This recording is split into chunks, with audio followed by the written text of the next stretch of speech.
Hi, எல்லாருக்கும் வணக்கம். உங்களுக்கு பிடிச்ச ராவணனின் ராணி தொடர்கதையின் அப்கமிங் எபிசோட்ஸ் பார்க்க மறக்காமல் இந்த சேனலை சப்ஸ்கிரைப் பண்ணிக்கோங்க. இப்போ வாங்க கதைக்குள்ளே போகலாம். ஆதியின் பிறந்தநாள் கொண்டாட்டங்கள் மேன்ஷனில் களை கட்ட தொடங்கியிருந்தன. ஆனால் இது ஒரு சாதாரண பிறந்தநாள் விழா அல்ல. இது அந்த நிழல் உலக சக்கரவர்த்தியின் அதிகாரத்தை காட்டும் ஒரு பிரம்மாண்டமான திருவிழா. மாலை நேரம் நெருங்க நெருங்க மேன்ஷனை சுற்றியுள்ள சாலைகள் அனைத்தும் விலையுயர்ந்த கார்களால் நிரம்பின. கருப்பு நிற புல்லட் ப்ரூஃப் கார்களில் இருந்து முக்கிய அரசியல் தலைவர்கள், அதிகாரமிக்க போலீஸ் அதிகாரிகள் மற்றும் ஆதியின் அதே மாஃபியா உலகத்தை சேர்ந்த மற்ற பெரும் புள்ளிகள் வந்து இறங்கிக் கொண்டிருந்தனர். ஒவ்வொரு காரின் அருகிலும் நவீன ரக ஆயுதங்களுடன் ஆதியின் ஆட்கள் கழுகு பார்வையுடன் நின்று கொண்டிருந்தனர். மோப்ப நாய்கள் மற்றும் கருப்பு உடை அணிந்த செக்யூரிட்டிகள் ஒரு சிறு எறும்பு கூட அனுமதியின்றி உள்ளே நுழையாதபடி தங்களது பாதுகாப்பை உறுதிப்படுத்திக் கொண்டிருந்தனர். ஆதியின் பிஸ்னஸ் சாம்ராஜ்யம் எவ்வளவு பெரியது என்பது அங்கே அணிவகுத்து நின்ற கார்களையும் துப்பாக்கிகளையும் பார்த்தாலே புரிந்தது. ஒரு பக்கம் அரசியல் அதிகாரம், மறுபக்கம் ஆயுத பலம் என அந்த இடமே ஒரு மிரட்டலான அதிர்வில் இருந்தது. மேன்ஷனின் பின்னால் இருந்த பிரம்மாண்டமான தோட்டம் சொர்க்கத்தைப் போல அலங்கரிக்கப்பட்டிருந்தது. ஆதிக்கு வெளிநாட்டு ரகங்கள் என்றால் பிடிக்கும் என்பதால் உலகின் மிக விலையுயர்ந்த மதுபானங்கள் வரிசையாக அடுக்கி வைக்கப்பட்டிருந்தன. வெளிநாட்டு சமையல் கலைஞர்கள் வரவழைக்கப்பட்டு விதவிதமான உணவுகள் தயாராகி கொண்டிருந்தன. மேன்ஷனில் வேலை செய்யும் வேலைக்கார பெண்கள், ஆட்கள் என அனைவருக்கும் ஆதி புது துணிகளையும் தாராளமாக போனஸ் பணத்தையும் அள்ளி வழங்கியிருந்தான். அதனால் அவர்களும் மிக உற்சாகத்துடன் அந்த பணிகளில் ஈடுபட்டிருந்தனர். இந்த ஆரவாரங்களுக்கு இடையே மேன்ஷனின் வராண்டாவிலிருந்து மெல்ல இறங்கி வந்தாள் மீரா. அவள் அணிந்திருந்தது ஒரு பால் போன்ற வெள்ளை நிற பட்டு சேலை. அந்த வெள்ளை நிறத்தில் அவளது பேரழகு ஒரு அமைதியான நதியைப் போல தெரிந்தது. மீரா மெல்ல நடந்து வந்து தோட்டத்தின் நடுவே நின்றாள். அங்கே நடக்கும் அந்த பிரம்மாண்டத்தை கண்டு அவள் வியப்பில் உறைந்து போனாள். மீரா தன் மனதிற்குள், என்ன இது, மேன்ஷன் ஃபுல்லாக இவ்வளோ பரபரப்பாக இருக்கு. ஆதி சார் பர்த்டே கிராண்டாக கொண்டாடுவாங்கன்னு தெரியும், அதுக்குன்னு இவ்வளோ கிராண்டாவா? அவரை பார்க்க பெரிய பெரிய ஆளுங்கள்லாம் வரிசையில் காத்துட்ருக்காங்க. நிஜமாவே ஆதி சார் பெரிய ஆளு தான் என்று யோசித்து கொண்டிருந்தாள் மீரா. சுற்றியிருந்த பல மாஃபியா தலைவர்களின் கண்கள் மீராவின் மேல் பட்டன. அவளது அந்த தூய்மையான வெள்ளை நிற தோற்றம் அந்த பயங்கரமான சூழலுக்கு இடையில் ஒரு தேவதையைப் போல தெரிந்தது. ஆனால் யாருக்கும் அவளை நெருங்கும் தைரியம் இல்லை. ஏனென்றால் ஆதியின் மேன்ஷனில் இருக்கும் ஒரு பெண்ணின் மீது கை வைத்தால் என்ன நடக்கும் என்பது அங்குள்ள அனைவருக்கும் தெரியும். மேன்ஷனின் ஒரு பகுதியில் ஆதியின் பிறந்தநாள் ஆரவாரம் அதிர செய்து கொண்டிருக்க, மறுபுறம் ரம்யாவின் அறையில் ஒரு அழகான அமைதி நிலவியது. ரம்யா இன்று வழக்கமான ரம்யாவாக இல்லை. விஸ்வா அவளுக்காக பார்த்து பார்த்து வாங்கிய அந்த ராயல் பட்டு சேலையை அவள் அணிந்திருந்தாள். அந்த சேலையின் நிறமும் அதன் ஜொலிப்பும் அவளுக்கு ஒரு ராஜகுமாரியின் தோற்றத்தை கொடுத்திருந்தது. வழக்கமாக கண்ணாடி முன்னால் ஒரு நிமிடம் கூட நிற்காத ரம்யா இன்று அரை மணி நேரத்திற்கும் மேலாக தன்னை செதுக்கிக் கொண்டிருந்தாள். கூந்தலை அலையலையாக விட்டு நெற்றியில் ஒரு சிறிய பொட்டு வைத்து விஸ்வா கொடுத்த அந்த பரிசை தனது உடலில் தாங்கியிருந்த பெருமிதத்தில் அவள் முகம் தேவதையாய் மின்னியது. அறையை விட்டு மெல்ல வெளியே வந்த ரம்யாவை பார்த்த லக்ஷ்மி அப்படியே திகைத்து நின்றார். ஆண்டி, என்ன அப்படி பார்க்குறீங்க? ரம்யா, அதெல்லாம் ஒன்றும் இல்லைம்மா. இந்த சாரீ எவ்வளோ அழகாக இருக்குது. உன்னை அந்த சாரியில் பார்க்கும்போது அப்படியே ஒரு ராஜகுமாரி மாதிரி இருக்கு. ஆனால் இதை பார்த்தா சாதாரண சேலை மாதிரி தெரியலையே, ரொம்ப ஸ்பெஷலாக இருக்குது. இந்த சாரீ உனக்கு யார் வாங்கி கொடுத்தது என்று லக்ஷ்மி கேட்க ரம்யா ஒரு நிமிடம் தடுமாறினாள். விஸ்வா கொடுத்தது என்று சொன்னால் லக்ஷ்மி ஆண்டி விடமாட்டார்கள் என்று அவளுக்கு தெரியும். ரம்யா சமாளித்து கொண்டு, அது ஒன்றும் இல்லை ஆண்டி, நான் தான் வாங்கினேன். இன்னைக்கு ஆதி சார் பர்த்டே இல்லை, அதான் கொஞ்சம் கிராண்டாக இருக்கட்டுமேனு எனக்காக இந்த சாரி நானே வாங்கிட்டேன். நல்லா இருக்கா? ரம்யா, உண்மையை சொல்லவா, இந்த சாரியில் தேவதை மாதிரி இருக்க, ரொம்ப நல்லா இருக்கு. ரம்யா, நான் சொல்ல வந்த விஷயத்தையே மறந்துட்டேன். அப்படியே அந்த டின்னர் ஏரியா பக்கம் போய் எல்லாம் சரியாக இருக்கான்னு பாரு. பெரிய பெரிய ஆளுங்கள்லாம் வராங்க.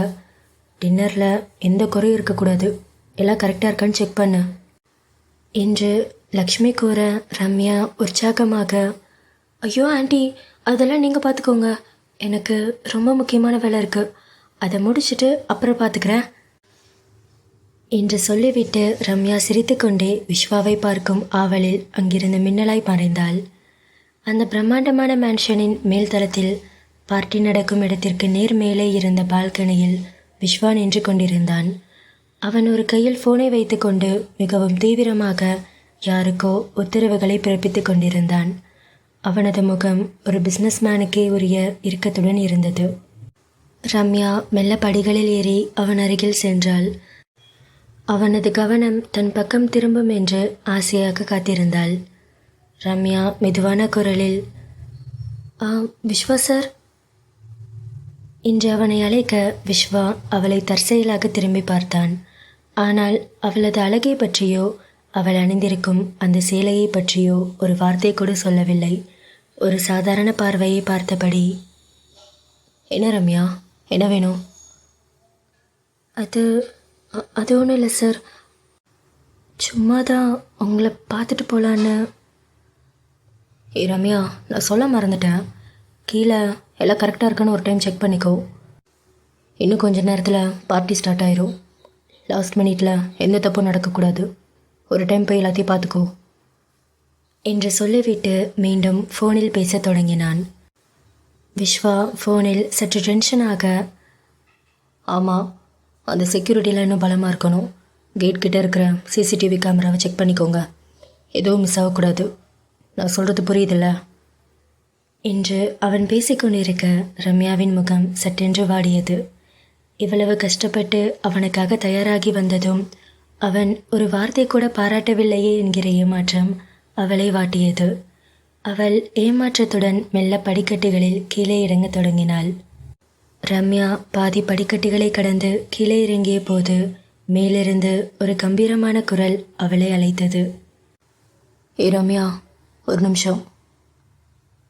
விஸ்வா அந்த பால்கனியின் கைப்பிடி சுவரில் தனது கைகளை ஊன்றி அப்படியே கீழே இறங்கி செல்லும் ரம்யாவை பார்த்தான். அவனது இதழோரம் இப்போது ஒரு மெல்லிய சிரிப்பு அரும்பியது. விஸ்வா ரம்யாவின் கண்களை ஆழமாக பார்த்து, ஒன்றும் இல்லை, அந்த சாரி உனக்கு ரொம்ப அழகாக இருக்கு. நான் நினச்சதை விட நீ இந்த சாரியில் ரொம்ப அழகாக இருக்க என்று சொல்லிவிட்டு அவன் எதையும் எதிர்பார்க்காதது போல அங்கிருந்து மீண்டும் தனது வேலைக்கு திரும்பினான். ரம்யாவுக்கு அந்த ஒரு நொடியில் உலகம் தலைகீழாக மாறியது போல இருந்தது. அவளது ஏமாற்றம் எல்லாம் காற்றோடு கரைந்து போயின. இதயம் ஒரு தாளம் போட அவள் அங்கே நிற்க முடியாமல் நாணத்தில் குடுகுடுவென ஓடினாள். அவளது முகத்தில் அப்படி ஒரு பிரகாசம். விஸ்வா தன்னை ரசிக்கிறான் என்பது தெரிந்ததும் அவளது கால்கள் தரையில் படாமல் காற்றில் மிதப்பது போல உணர்ந்தாள். சிறிது நேரம் செல்ல மேன்ஷனின் அந்த பிரம்மாண்டமான தோட்டம் இப்போது ஒரு மின்மினி பூச்சிகளின் உலகமாக மாறியிருந்தது. பார்ட்டி அதிகாரப்பூர்வமாக தொடங்கியது.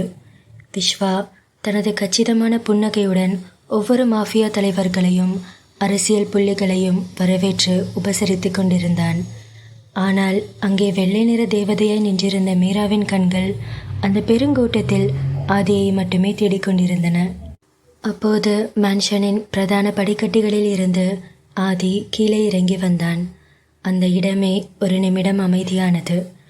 அவன் அணிந்திருந்த கருப்பு நிற தையல் சூட் அவனது கம்பீரத்தை 100 மடங்கு அதிகப்படுத்தி காட்டியது. தலைமுடி நேர்த்தியாக வாரப்பட்டிருக்க முகத்தில் அந்த அசுரனுக்கு உரிய தீர்க்கமான பார்வை.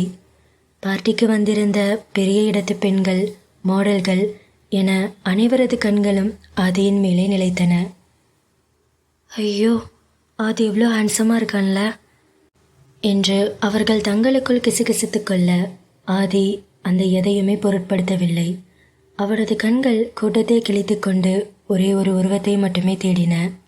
தூரத்தில் நிலவொளியில் நனைந்த மல்லிகைப்பூ போல தெரிந்த மீராவை கண்டதும் ஆதியின் கால்கள் தானாகவே அவளை நோக்கி நகர்ந்தன. மீரா அவன் வருவதையே இமைக்காமல் பார்த்து கொண்டிருந்தாள். அவனது ஒவ்வொரு அடியும் மீராவின் இதய துடிப்பை எகிர வைத்தது. ஆதி அவளுக்கு மிக அருகில் வந்து நின்றான். சுற்றிலும் உலகின் வலிமை மிக்க மனிதர்கள் இருந்தனர். ஆனால் ஆதியின் உலகம் இப்போது அந்த வெள்ளை சேலை தேவதை மட்டுமே. ஆதி அவளது கண்களை ஆழமாக பார்த்தபடி, என்னடி கண்ணை கூட சிம்மட்டாம என்ன அப்படி பார்த்துட்ருக்க? என்ன அழகா இருக்கனா? என்ன சைட் அடிக்கிறியா என்று அவன் கூற மீரா வெக்கத்தில் இதழ்களை கடித்து கொண்டாள். ஆமாம், ரொம்ப அழகாக இருக்கீங்க. உங்களை பார்க்கவே அவ்வளோ கம்பீரமாக இருக்கு என்று அவள் கூற ஆதி சற்று குனிந்து அவளது காதோரம் அவளுக்கு மட்டும் கேட்கும் குரலில், அதெல்லாம் இருக்கட்டும், இன்னைக்கு என்னோட பர்த்டே. எனக்கு எதுவும் கிடையாதா என்று ஆதி கேட்க மீரா முகம் சிவந்து ஏதோ பதில் சொல்ல துடித்தாள். அவளது இதழ்கள் பிரிய முயன்ற அந்த நொடி, டே ஆதி, அங்கே என்னடா பண்ணிகிட்ருக்க? உன்னை எவ்வளோ நேரம் தேடுறது என்று விஸ்வாவின் குரல் பின்னாலிருந்து கேட்டது. விஸ்வா அவசரமாக ஆதியின் அருகே வந்தான். டே ஆதி, முக்கியமான மினிஸ்டர் வந்திருக்காரு. அவரோட சில டீல் பற்றி இப்போவே பேசுகிறோன்னு சொல்கிறாரு. சீக்கிரவா என்று ஆதியை இழுத்து கொண்டு அங்கிருந்து நடந்தான். ஆதிக்கு தடையாய் வந்த விஸ்வாவின் மேல் எரிச்சல் வந்தாலும் அன்றைய சூழல் அவனது சாம்ராஜ்யத்திற்கு முக்கியமானது என்பதால் தட்ட முடியாமல் போனது.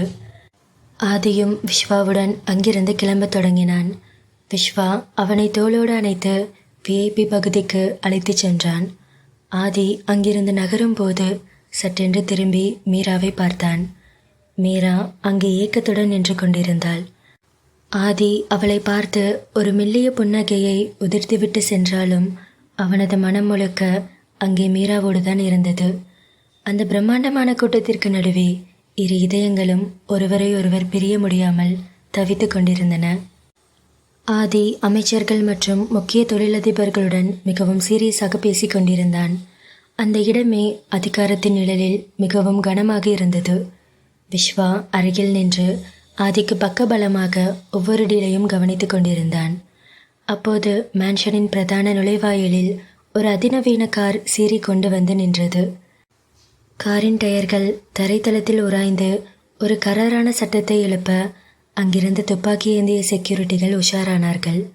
ஆனால் காரிலிருந்து இறங்கிய அந்த நபரை பார்த்ததும் ஆதி மற்றும் விஸ்வாவின் முகத்தில் இருந்த அந்த மாஃபியா இறுக்கம் ஒரு நொடியில் காணாமல் போனது. காரிலிருந்து இறங்கியது அசோக், ஆதி மற்றும் விஸ்வாவின் ஆரம்ப கால தோழன். அவர்களின் நிழல் உலக பயணத்தில் சமமான பங்கு வகிக்கும் பிஸ்னஸ் பார்ட்னர். அவனை பார்த்ததும் அங்கிருந்து விஐபிகளை அப்படியே அம்போவென விட்டுவிட்டு ஆதியும் விஸ்வாவும் ஓடி சென்றனர். உலகமே பார்த்து நடுங்கும் அந்த இரண்டு மாஃபியா தலைவர்களும் இப்போது பள்ளி மாணவர்களைப் போல துள்ளி குதிக்கத் தொடங்கினர். விஸ்வா ஓடிப்போய் அசோக்கை இறுக்க கட்டிப்பிடித்து தூக்கி சுற்றினான். ஆதி அவனது முதுகில் பலமாக ஒரு அடி கொடுத்து, ஏண்டா ராஸ்கல், என்னடா இந்தியா பக்கமே வரதில்ல? எங்கள் ரெண்டு பேத்தையும் மறந்துட்டு ஃபாரினில் செட்டில் ஆகிட்டியா என்று அவன் உற்சாகமாக கேட்க அங்கே நின்றிருந்த மினிஸ்டர்களும் போலீஸ் அதிகாரிகளும் வாயை பிளந்து பார்த்தார்கள். என்னடா நடக்குதுங்க? எவ்வளோ பெரிய மாஃபியா டான்ஸ் இவனுங்க, எவ்வளோ பெரிய கொலை டீல்ஸ் எல்லாம் அசால்ட்டாக முடிப்பானுங்க. இத்தனை மினிஸ்டர்ஸ்க்கு நடுவில் ஏதோ சின்ன பசங்க மாதிரி விளையாடிட்டுருக்கானுங்க என்று அவர்கள் வியந்து நின்றனர். ஆதி சிரிப்பை அடக்க முடியாமல் அசோக்கின் தோளை பிடித்து உலுக்கினான். ஏண்டா நாயே, உன்னை பார்த்தே 2 வருஷத்துக்கு மேலே ஆச்சு. அங்கே போனதுக்கப்புறம் சரியாக ஃபோன் இல்லை, மெசேஜ் இல்லை. நீ செத்துட்டோன்னு நினச்சிட்டோம் நாங்கள் 2 பேரும் என்று அவன் கூற அசோக் சிரித்து கொண்டே, ஏண்டா உங்களை விட்டு நான் செத்துட்டா நீங்கள் 2 பேரும் நிம்மதியாக இருப்பீங்க. அது எப்படி முடியும்? உங்களை வந்து டார்ச்சர் பண்ணணும்ல, அதான் ஓடி வந்துட்டேன். அதுவும் சாரோட பர்த்டேவை மிஸ் பண்ண முடியுமா? துபாயில் ஒரு பெரிய கவர்மெண்ட் கான்ட்ராக்ட் கிடச்சிது, அதை முடிக்கிறதுல கொஞ்சம் பிஸி ஆகிட்டேன்டா. அதான் இப்போ உனக்காக எல்லாத்தையும் கேன்சல் பண்ணிவிட்டு நேராக ஏர்போர்ட்லேருந்து ஓடி வந்துட்டேன் என்று அசோக் கூற விஸ்வா கிண்டலாக, டே அதெல்லாம் இருக்கட்டும், என்ன வெறும் கையோட வந்திருக்க? ஆதி பர்த்டேக்கு எதுவும் வாங்கிட்டு வரலையா? டேய், அவன் பர்த்டேக்கு எப்பட்றா சும்மா வருவேன்? மச்சானுக்கு பிடிச்ச பிராண்டெல்லாம் காரில் பின்னாடி வாங்கி வச்சுருக்கேன்.